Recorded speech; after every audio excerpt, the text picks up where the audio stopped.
जय हिंद मित्रों, history by एशन में आपका स्वागत है।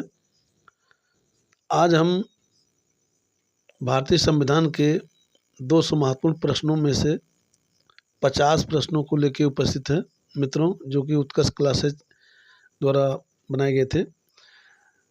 इसके पहले मैं एक वीडियो 50 क्वेश्चन का लोड कर चुका हूँ, ये दूसरी वीडियो है। तो मित्रों, यदि आप मेरे चैनल पर नए हैं तो मेरे चैनल को लाइक, सब्सक्राइब और शेयर कर लीजिए, जिससे हमारी नई वीडियो हर नई वीडियो की सूचना आपको मिल जाए।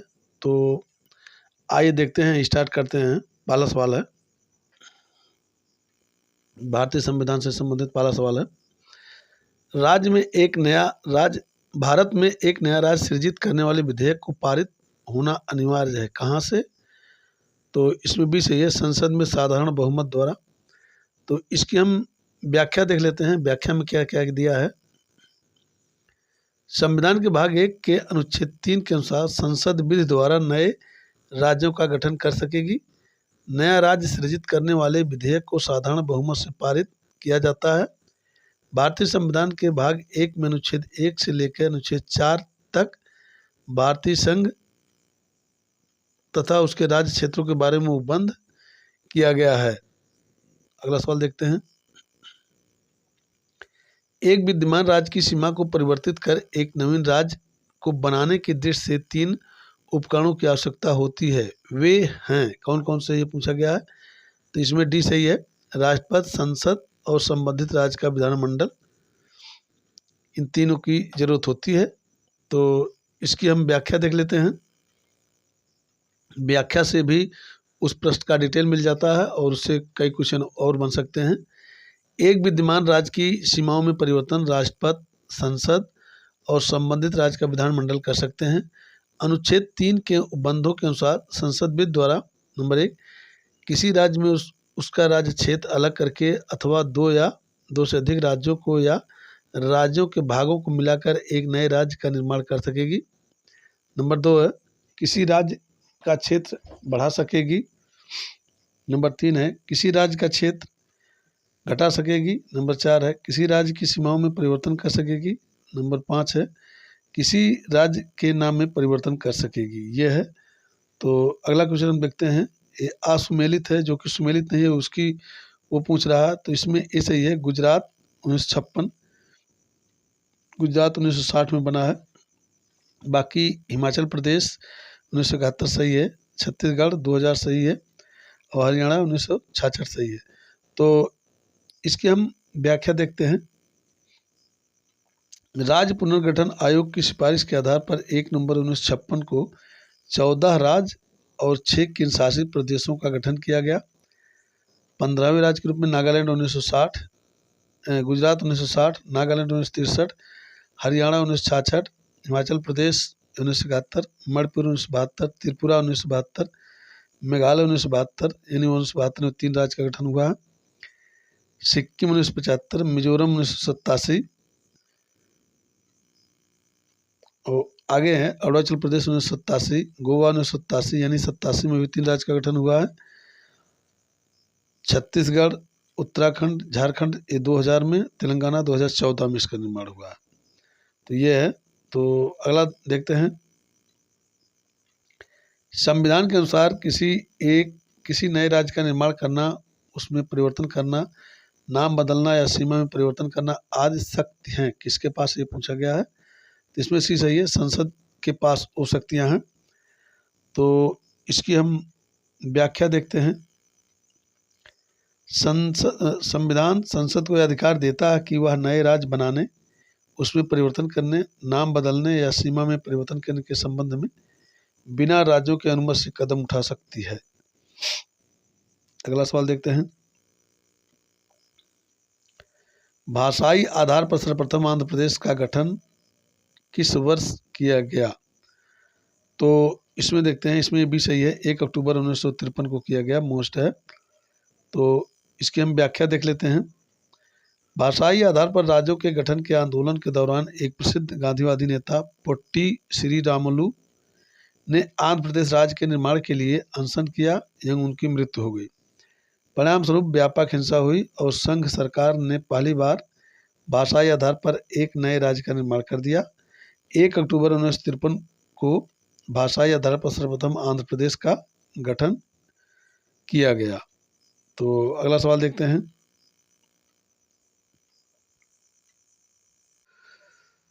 अगला है फजल अली राज्य पुनर्गठन आयोग का गठन कब हुआ? तो इसमें देखते हैं, इसमें भी सही है 1953 में। तो इसकी व्याख्या हम देख लेते हैं। आंध्र प्रदेश के निर्माण के बाद अन्य क्षेत्रों में भी भाषाई आधार पर राज्यों के पुनर्गठन की मांग उठने लगी। परिणामस्वरूप सरकार के द्वारा वर्ष 1953 में फजल अली के नेतृत्व में राज्य पुनर्गठन आयोग का गठन किया गया। नेक्स्ट सवाल देखते हैं। 7वें संविधान संशोधन अधिनियम 1956 के समय संपूर्ण देश को कितने राज्यों में बांटा गया, ये पूछा गया है। तो इसमें सी सही है, 14 राज्यों और 6 केंद्र शासित प्रदेशों में विभक्त किया गया। इसकी हम व्याख्या देख लेते हैं। 7वें संविधान संशोधन अधिनियम 1956 के तहत 1 नवंबर 1956 को संपूर्ण देश को 14 राज्यों और 6 केंद्र शासित प्रदेशों में विभक्त किया गया। नेक्स्ट है, निम्नलिखित कथनों में से कौन सा एक सही है? तो इसमें सी सही है, मौलिक अधिकार राज्य के विरुद्ध नागरिकों के दावे हैं। तो इसकी हम व्याख्या देखते हैं। इसकी भारतीय संविधान के अनुच्छेद 12 से अनुच्छेद 35 तक मूल अधिकारों का उल्लेख किया गया है। ये अधिकार नागरिकों को प्राप्त हैं जो राज्य के विरुद्ध हैं। ऐसे अधिकार जो व्यक्ति के जीवन के लिए मौलिक एवं अनिवार्य होते हैं तथा जो संविधान द्वारा नागरिकों को प्रदान किए जाते हैं उन्हें मौलिक अधिकार या मूल अधिकार कहते हैं। अगला सवाल देखते हैं। भारतीय संविधान का कौन सा अनुच्छेद अस्पृश्यता का उन्मूलन करता है और किसी भी रूप में उसके आचरण का निषेध करता है? तो इसमें भी सही है, अनुच्छेद 17 है।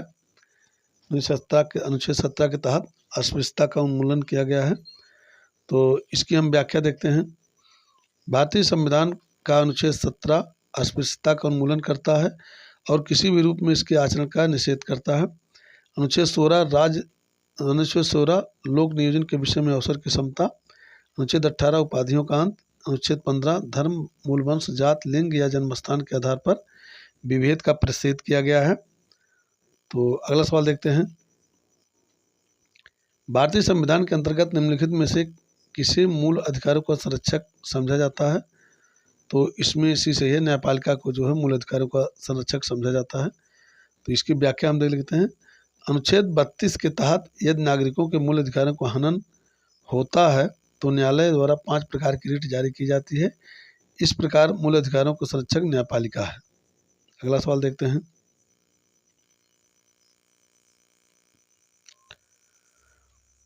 संविधान के अनुच्छेद 25 के अनुसार धर्म स्वातंत्र्य का अधिकार किसके अधीन नहीं है? तो इसमें डी सही है, मानववाद के अधीन नहीं है। तो इसकी हम व्याख्या देख लेते हैं। संविधान के अनुच्छेद 25 के तहत धर्म स्वतंत्रता का अधिकार सार्वजनिक व्यवस्था, स्वास्थ्य तथा सदाचार के अधीन है। नेक्स्ट है, देखते हैं। भारतीय संविधान द्वारा प्रदत्त मूल अधिकारों को निलंबित किया जा सकता है केवल किसके द्वारा? इसमें ऐसे ही राष्ट्रीय आपातकाल की घोषणा द्वारा जो है निलंबित किया जा सकता है। अगला सवाल देखते हैं, इसकी व्याख्या देख लेते हैं। सवाल नहीं, अगला इसकी व्याख्या देखते हैं।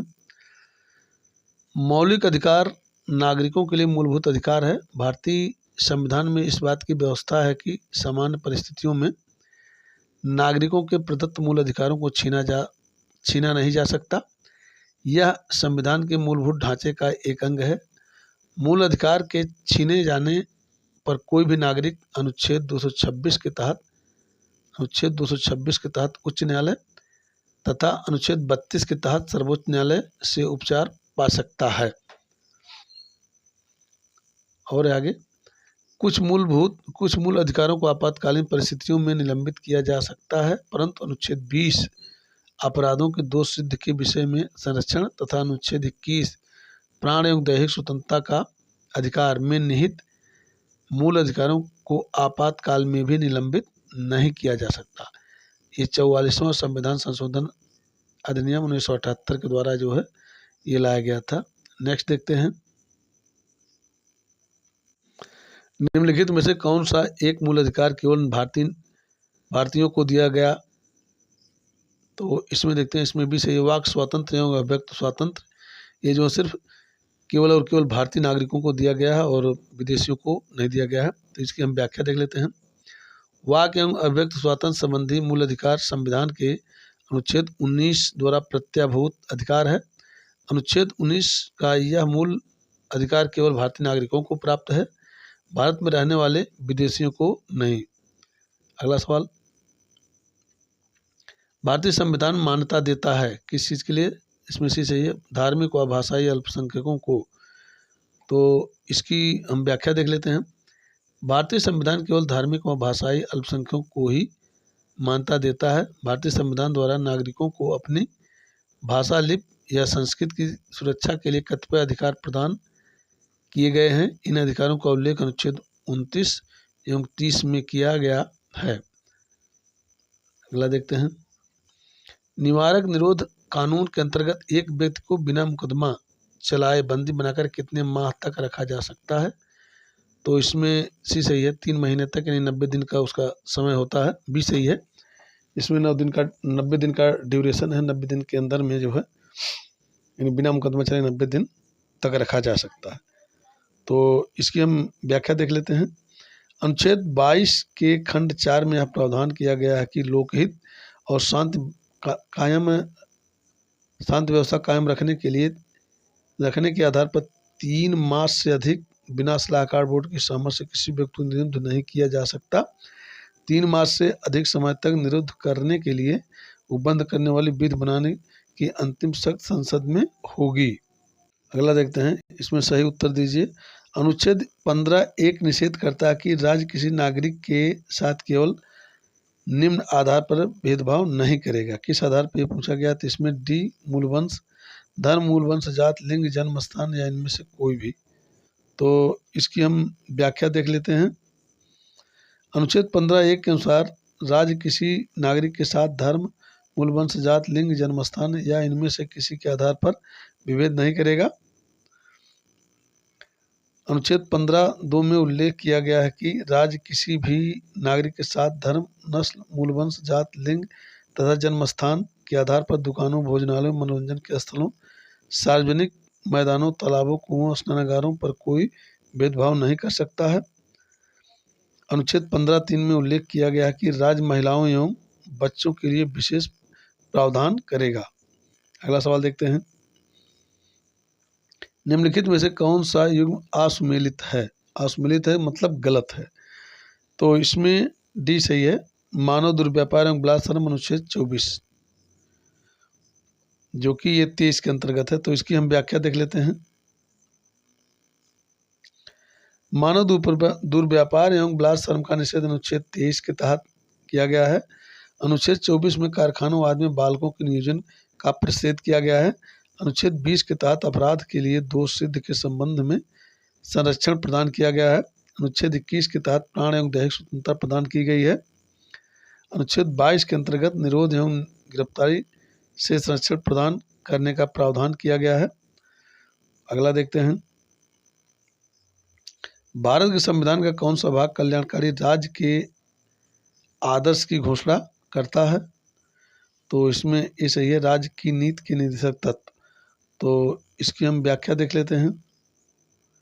राज्य के नीति निर्देशक तत्वों का संविधान उल्लेख संविधान के भाग 4 और अनुच्छेद 36 से 51 तक में किया गया है।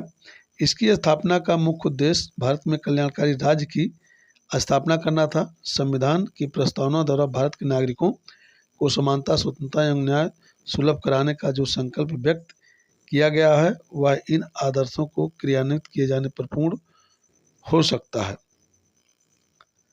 ये वास्तविक रूप से देश में सामाजिक और आर्थिक प्रजातंत्र को स्थापित करते हैं। अगला सवाल देखते हैं, भारत में न्यायपालिका का कार्यपालिका से पृथक्करण किससे व्यादेशित है? तो इसमें भी सही है, राज्य के नीति के निर्देशक तत्व द्वारा। इसकी हम व्याख्या देख लेते हैं। भारतीय संविधान के भाग 4 में राज्य की नीति के निर्देशक तत्वों में अनुच्छेद 50 में राज्य की लोक सेवाओं में न्यायपालिका को कार्यपालिका से अलग करने का प्रावधान किया गया है। अगला सवाल देखते हैं।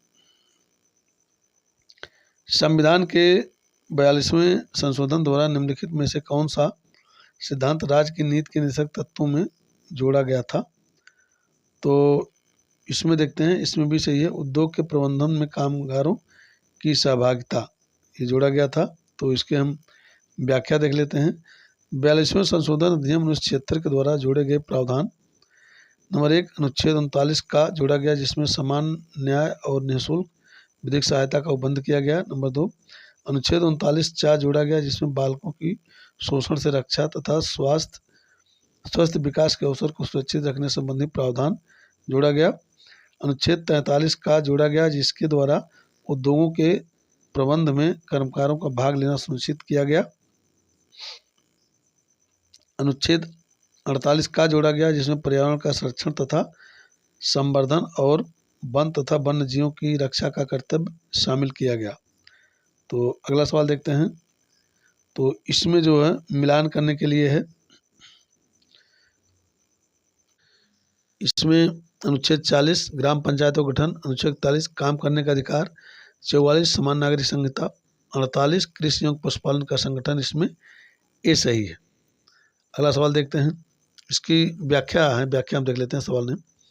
अनुच्छेद 40 ग्राम पंचायतों का गठन संविधान के 73वें संशोधन अधिनियम द्वारा स्थानीय निकायों में प्रयोग। अनुच्छेद 41 कुछ मामलों में काम का अधिकार, शिक्षा का अधिकार तथा सार्वजनिक सहायता, औद्योगिक विवाद अधिनियम, न्यूनतम मजदूरी अधिनियम, मनरेगा योजना, दिव्यांग आरक्षण, वृद्धों हेतु पेंशन योजना, मातृत्व सुरक्षा योजना आदि। अनुच्छेद 44 नागरिकों के लिए समान नागरिक संहिता। अनुच्छेद 48 कृषि एवं पशुपालन का संगठन यानी मनरेगा योजना, ये जो है अनुच्छेद 41 के तहत है। दिव्यांगों हेतु आरक्षण अनुच्छेद 41 के तहत है। न्यूनतम मजदूरी जो है 41 के तहत है, इसको मोस्ट है। अगला देखते हैं, संविधान निम्नलिखित में से किसके शोषण के विरुद्ध अधिकार स्वीकृत करता है? तो हम इसकी व्याख्या देखते हैं। इसमें देखते हैं कौन कौन से हैं। इसमें सी सही 1, 2, 3। तो बच्चों के, स्त्रियों के, जनजातियों के, दलितों के नहीं। तो इसकी हम व्याख्या देख लेते हैं। अनुच्छेद 39 जोड़ा गया, जिसमें बालकों के शोषण से रक्षा तथा स्वास्थ्य विकास के अवसरों को सुरक्षित रखने संबंधी प्रावधान जोड़ा गया। आगे अनुच्छेद 46 अनुसूचित जात, जनजात तथा कमजोर वर्ग के शैक्षिक तथा आर्थिक हितों को बढ़ावा देना। अनुच्छेद 39(e) में सभी स्त्रियों पुरुषों के स्वास्थ्य को ध्यान में रखा जाएगा। उन्हें ऐसे काम नहीं करने दिया जाएगा जो उनकी आयु के विरुद्ध हो। अगला देखते हैं, भारत के संविधान में अंतर्राष्ट्रीय शांति सुरक्षा की अवधि का कहाँ उल्लेख है? तो इसमें भी सही है, राज्य की नीति के निश्चित तत्वों में। इसकी हम व्याख्या देखते हैं। भारतीय संविधान के भाग 4 में राज्य की नीति के निश्चित तत्वों में अनुच्छेद 51 में अंतर्राष्ट्रीय शांति एवं सुरक्षा को प्रोत्साहन का उल्लेख किया गया है। इसमें पंचशील समझौता, गुटनिरपेक्ष आंदोलन की स्थापना आदि। तो अगला सवाल देखते हैं, निम्नलिखित में से कौन सा एक राज्य के नीति निषेध सिद्धांतों का उद्देश्य नहीं है? तो इसमें से सही एक धार्मिक राज्य की स्थापना करना, इसका उद्देश्य नहीं है। तो इसकी हम व्याख्या देख लेते हैं। इसकी स्थापना का मुख्य उद्देश्य भारत में कल्याणकारी राज्य की स्थापना करना था। संविधान की प्रस्तावना द्वारा भारत के नागरिकों को समानता, स्वतंत्रता एवं न्याय सुलभ कराने का जो संकल्प व्यक्त किया गया है, वह इन आदर्शों को क्रियान्वित किए जाने पर पूर्ण हो सकता है। ये वास्तविक रूप से देश में सामाजिक और आर्थिक प्रजातंत्र को स्थापित करते हैं। अगला देखते हैं, भारतीय संविधान का अनुच्छेद 40 राज्य को सार्थक कदमों हेतु परामर्श देता है क्या? ग्राम पंचायतों के संगठन के संबंध में। इसमें भी सही है। तो इसकी हम व्याख्या देख लेते हैं। अनुच्छेद 40 ग्राम पंचायतों का गठन संविधान के 73वें संशोधन अधिनियम द्वारा स्थानीय निकायों में प्रयोग किया गया है। अगला सवाल देखते हैं, भारत के संविधान के अनुच्छेद 44 में दी गई समान नागरिक संहिता के बारे में निम्नलिखित में से कौन सा कथन सही नहीं है? तो इसमें देखते हैं, इसमें ए जो है सही नहीं है, यानी यह प्रत्येक भारतीय नागरिक का एक मूल अधिकार है, ऐसी बात कोई नहीं है। इसमें बी सही है, सी सही है और डी सही है। तो इसकी हम व्याख्या भी देख लेते हैं। अनुच्छेद 44 नागरिकों के लिए समान नागरिक संहिता है। भारत के पूरे राज्य क्षेत्र में नागरिकों के लिए इसे सुनिश्चित करने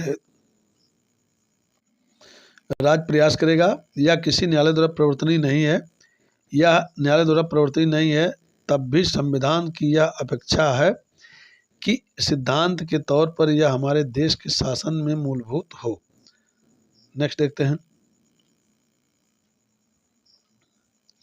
राज्य की नीति के निर्देशक तत्वों के अधीन निम्नलिखित में से कौन सा एक उपबंध नहीं है? तो इसमें देखते हैं, इसमें सी सही है। भारत के सभी लोगों में सामंजस्य और न्याय, समान, सामूहिक भाईचारे की प्रवृत्ति को बढ़ावा देना, ये नहीं है। बाकी ए, बी और डी ये तीनों है। तो इसकी हम व्याख्या देख लेते हैं। अनुच्छेद 39 ए में सभी राज्य सभी स्त्रियों और पुरुषों को काम करने का समान अवसर उपलब्ध करवाएगा। नोट, अवसर की समानता को लेकर प्रस्तावना तथा अनुच्छेद 16 में भी है। अनुच्छेद 45 राज्य 6 वर्ष से कम आयु के बच्चों की बाल्यावस्था एवं शिक्षा की व्यवस्था करेगा।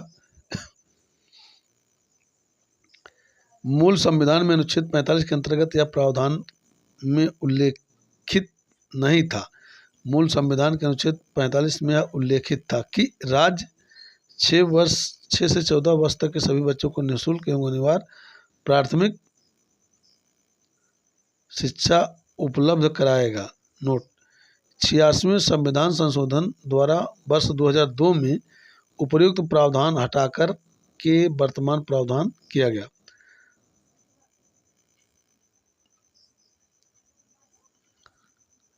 आंगनवाड़ी का आधार अनुच्छेद 45 है। अनुच्छेद 50 के अनुसार राज्य न्यायपालिका की स्वतंत्रता एवं निष्पक्षता के लिए न्यायपालिका का कार्यपालिका से पृथक्करण सुनिश्चित करेगा। अब इसमें पूछा जा सकता है कि आंगनबाड़ी का आधार कौन सा अनुच्छेद है? तो आंगनबाड़ी का आधार जो है अनुच्छेद 45 है। अगला देखते हैं, भारत के प्रत्येक नागरिक के कर्तव्य के अंतर्गत प्राकृतिक पर्यावरण के संरक्षण एवं सुधार कौन से अनुच्छेद में शामिल है? तो इसमें सी सही है, अनुच्छेद 51 का में। तो इसकी हम व्याख्या देख लेते हैं। अनुच्छेद 51 का में 7वें नंबर पर है, प्राकृतिक पर्यावरण को, जिसके अंतर्गत वन, झील, नदी और वन्य जीव हैं, रक्षा करें और उनका संवर्धन करें तथा प्राणी मात्र के प्रति दयाभाव रखें। अगला सवाल देखते हैं, भारतीय संविधान के अंतर्गत निम्नलिखित में से कौन सा मूल कर्तव्य नहीं है? तो इसमें ये सही है, लोक चुनाव में मतदान करना ये मूल कर्तव्य नहीं है। तो हम व्याख्या देख लेते हैं।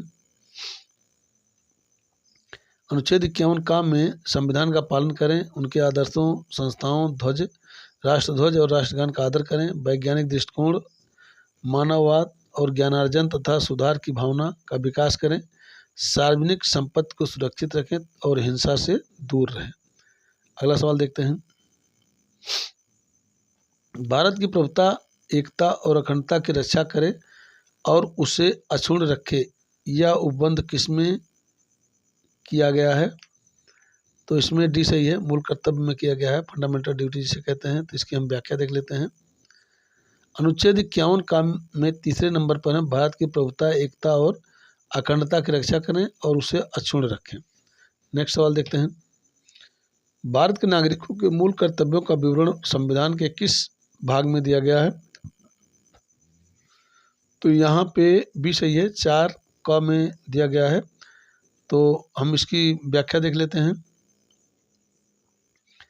भारत में 42वें संविधान संशोधन अधिनियम 1976 के द्वारा सरदार स्वर्ण सिंह समिति की सिफारिश पर 10 मूल कर्तव्यों को संविधान के भाग 4A और अनुच्छेद 51A में सम्मिलित किया गया। नेक्स्ट सवाल देखते हैं, भारत की प्रभुता, एकता और अखंडता की रक्षा करे और उसे अक्षुण्ण रखने के एक मूल कर्तव्य को किस स्थान पर रखा जाता है? तो इसमें डी सही है, तीसरे स्थान पर रखा जाता है। तो हम इसकी व्याख्या देख लेते हैं। अनुच्छेद 51 क में तीसरे नंबर पर है, भारत की प्रभुता, एकता और अखंडता की रक्षा करे, उसे अक्षुण्ण रखे। नेक्स्ट है, मूल कर्तव्यों का उल्लेख संविधान में कब किया गया? तो इसमें ए सही है, अनुच्छेद वर्ष 1976 में किया गया हो। तो इसकी हम व्याख्या देख लेते हैं। भारत में 42वें संविधान संशोधन नियम 1976 द्वारा सरदार स्वर्ण सिंह समिति की सिफारिश पर 10 मूल कर्तव्यों को संविधान के भाग 4A और अनुच्छेद 51A में सम्मिलित किया गया। नेक्स्ट है, एक नागरिक के मूल कर्तव्यों में निम्नलिखित में से कौन सा कर्तव्य सम्मिलित नहीं है? तो इसमें देखते हैं, इसमें सी सही है, अस्पृश्यता मिटाने के सारे प्रयास करें। ये जो है मूल कर्तव्य में शामिल नहीं है। तो इसकी हम व्याख्या देख लेते हैं। अनुच्छेद 51 का में दूसरे नंबर पर स्वतंत्रता के लिए हमारे राष्ट्रीय आंदोलन को प्रेरित करने वाले उच्च आदर्शों को हृदय में संजोए रखें और उनका पालन करें। और 7वें नंबर पर प्राकृतिक पर्यावरण को, जिसके अंतर्गत वन, झील, नदी और वन्य जीव हैं, रक्षा करें और उनका संवर्धन करें तथा प्राणी मात्र के प्रति दयाभाव रखे। वह 8वें वैज्ञानिक दृष्टिकोण, मानववाद, ज्ञानार्जन तथा सुधार की भावना का विकास करे। नेक्स्ट सवाल देखते हैं, निम्नलिखित में से कौन भारतीय संविधान के अंतर्गत मौलिक कर्तव्यों में सम्मिलित नहीं है? तो इसमें देखते हैं, इसमें सी सही है, ग्राम पंचायतों के गठन में सहायता करना। तो इसकी हम व्याख्या देख लेते हैं। अनुच्छेद 51 काम में चौथे नंबर पर देश की रक्षा करें और आह्वान किए जाने पर राष्ट्र की सेवा करें। छठे नंबर पर हमारी सामाजिक संस्कृति, कंपोजिट कल्चर की गौरवशाली परंपरा का महत्व समझे और उसका परिरक्षण करें। वह 9वें नंबर पर सार्वजनिक संपत्ति को सुरक्षित रखें और हिंसा से दूर रहें। अगला सवाल देखते हैं, निम्नलिखित में से कौन सा भारत के संविधान में विहित एक मूल कर्तव्य नहीं है? तो इसमें डी सही है, अंतर्राष्ट्रीय शांति और सुरक्षा को बढ़ावा देना। ये नहीं है। तो हम इसकी व्याख्या देख लेते हैं।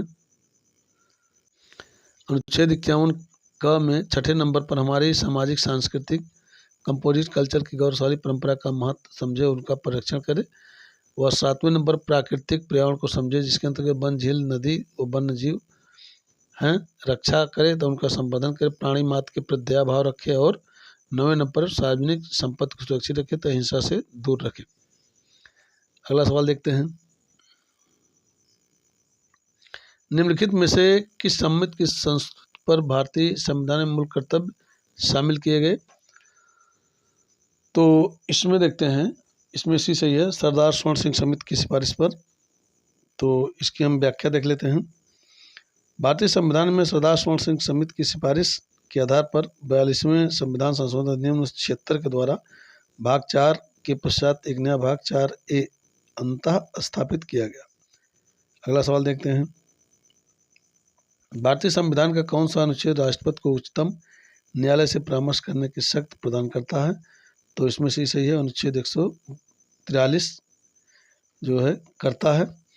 तो इसकी हम व्याख्या देख लेते हैं।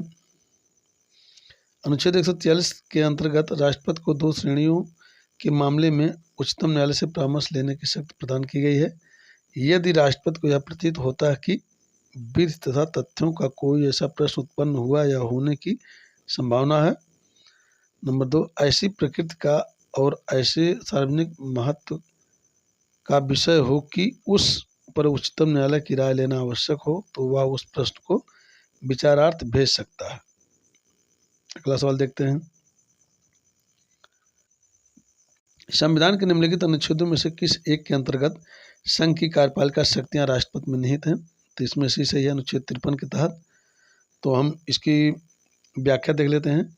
संविधान के अनुच्छेद 53 के तहत संघ की कार्यपालिका शक्ति राष्ट्रपति में निहित होगी।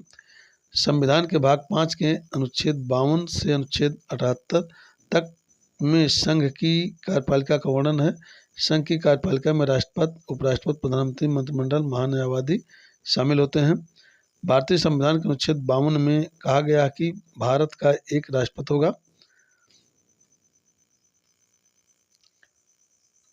अनुच्छेद 54 राष्ट्रपति का निर्वाचन है। अनुच्छेद 51 अंतर्राष्ट्रीय शांति और सुरक्षा की अवृद्धि संबंधित राज्य का नीति निर्देशक तत्व। अगला सवाल देखते हैं, निम्नलिखित में से संविधान के कौन से अनुच्छेद के तहत राष्ट्रपति के पास संसद को संबोधित करने की शक्ति प्राप्त है?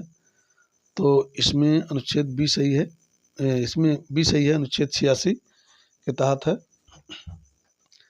तो इसकी हम व्याख्या देख लेते हैं।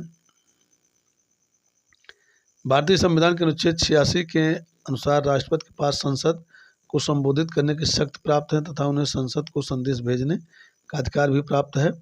अनुच्छेद 85 इसमें संसद के सत्रावसान और विघटन का उल्लेख किया गया है। अनुच्छेद 87 इसके अंतर्गत राष्ट्रपति के विशेष अभिभाषण की व्यवस्था की गई है। अनुच्छेद 88 इसमें सदनों के संबंध में मंत्री और महान्यायवादी के अधिकारों का उल्लेख किया गया है। अगला देखते हैं, वित्तीय आपात का उल्लेख संविधान के किस अनुच्छेद में है? तो इसमें सी सही है, अनुच्छेद 360 के अंतर्गत वित्तीय आपात का प्रावधान है, जो कि अभी तक वित्तीय आपात पूरे देश में कहीं भी लागू नहीं हुई है। तो इसकी हम व्याख्या देख लेते हैं। अनुच्छेद 360 यदि राष्ट्रपति को यह समाधान हो जाता है कि भारत या उसके किसी भाग में वित्तीय अस्थित्व या भारत की साख क्रेडिट संकट में है तो वित्तीय आपातकाल की घोषणा राष्ट्रपति कर सकता है। नोट, भारत में अब तक एक भी बार आप वित्तीय आपातकाल नहीं लगाया गया है। अनुच्छेद 356 संविधान में इसे संवैधानिक तंत्र की विफलता कहा गया है। लोकप्रिय रूप से इसे राष्ट्रपति शासन के रूप में जाना जाता है। संसद की स्वीकृति के बिना यह घोषणा 2 माह तक लागू रखी जा सकती है। एक बार संसद की स्वीकृति के बाद इसे घोषणा की तिथि से आगामी 6 माह तक लागू रखा जा सकता है। संविधान के अनुच्छेद 352 के तहत भारत में राष्ट्रीय आपात लगाया जाता है। युद्ध, बाहरी आक्रमण तथा सशस्त्र विद्रोह की स्थिति में संघीय मंत्रिमंडल के परामर्श पर राष्ट्रपति संपूर्ण भारत या उसके किसी एक भाग में आपातकाल की घोषणा कर सकता है। तो अगला हम देखते हैं, राष्ट्रपति 5 वर्ष तक अपने पद पर रहता है। इसमें इसी सही है, अपने पद ग्रहण के दिन से। इसकी हम व्याख्या देख लेते हैं। अनुच्छेद 56 के अंतर्गत राष्ट्रपति के कार्यकाल का उल्लेख किया गया है, जिसमें कहा गया है कि राष्ट्रपति पद ग्रहण करने की तिथि से 5 वर्ष तक अपने पद पर रहता है। वह अपने कार्यकाल की समाप्ति से पूर्व उपराष्ट्रपति को संबोधित त्यागपत्र द्वारा पद छोड़ सकता है। नेक्स्ट देखते हैं, राष्ट्रपति के निर्वाचन में राज्य का मुख्यमंत्री मतदान करने के लिए पात्र नहीं होता है यदि, इसमें से सही है, वह राज्य विधानमंडल में उच्च सदन का सदस्य हो। तो इसकी हम व्याख्या देख लेते हैं। राज्य विधानमंडल के उच्च सदन यानी विधान परिषद के सदस्य राष्ट्रपति के चुनाव में भाग नहीं लेते हैं। अगला सवाल देखते हैं, निम्नलिखित में से कौन सी वीटो शक्ति के तहत राष्ट्रपति किसी विधेयक को संसद के पुनर्विचार हेतु लौटाता है? तो इसमें भी सही है, निलंबनकारी वीटो शक्ति के अंतर्गत जो है पुनर्विचार के लिए वापस भेजता है। तो इसकी हम व्याख्या देख लेते हैं।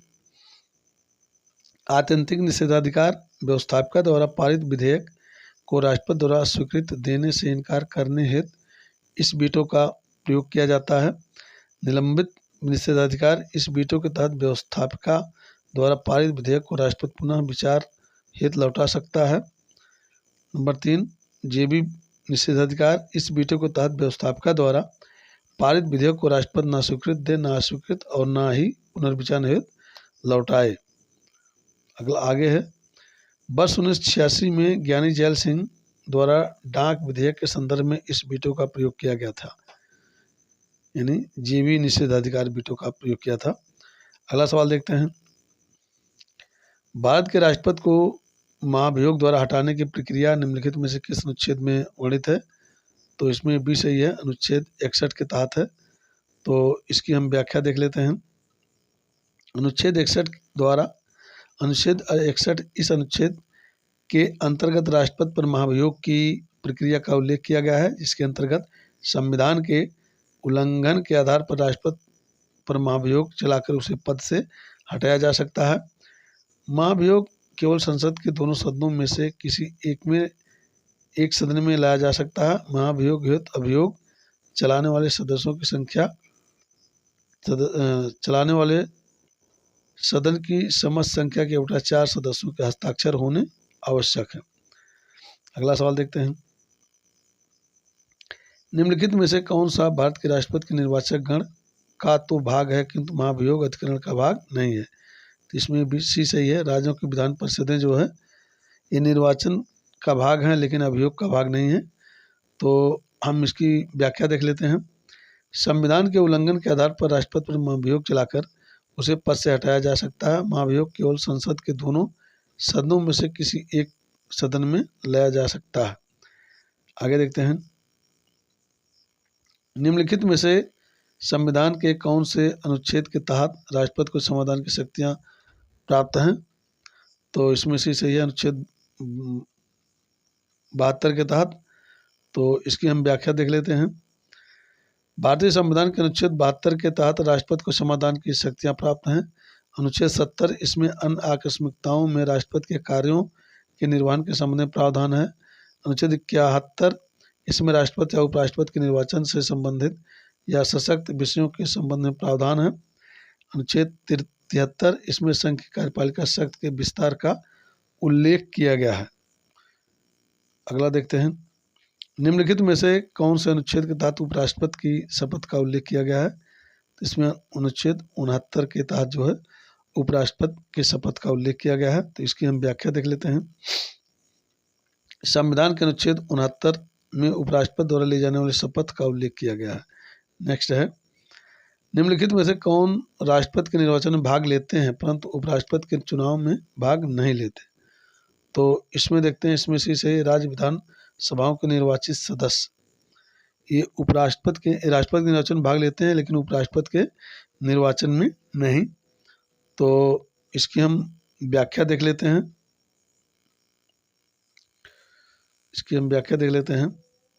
राज्य विधानसभाओं के सदस्य उपराष्ट्रपति के निर्वाचन में भाग नहीं लेते, केवल संसद के मनोनीत व निर्वाचित सदस्य भाग लेते हैं। नेक्स्ट देखते हैं।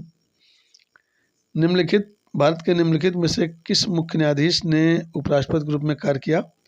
तो इसमें बी सही है, मोहम्मद हिदायतुल्लाह जो है ये मुख्य न्यायाधीश थे, इन्होंने उपराष्ट्रपति के रूप में कार्य किया। और इसकी हम व्याख्या देख लेते हैं। मोहम्मद हिदायतुल्लाह भारत के उपराष्ट्रपति 1969 से 84 तक रह चुके हैं। 20 जुलाई 1969 को कार्यवाहक राष्ट्रपति के रूप में पदभार संभाला। धन्यवाद मित्रों। ये 50 क्वेश्चन है, 50 क्वेश्चन की सीरीज है। आगे हम फिर जो है 301 से लेके अगली सीरीज लॉन्च करेंगे। धन्यवाद।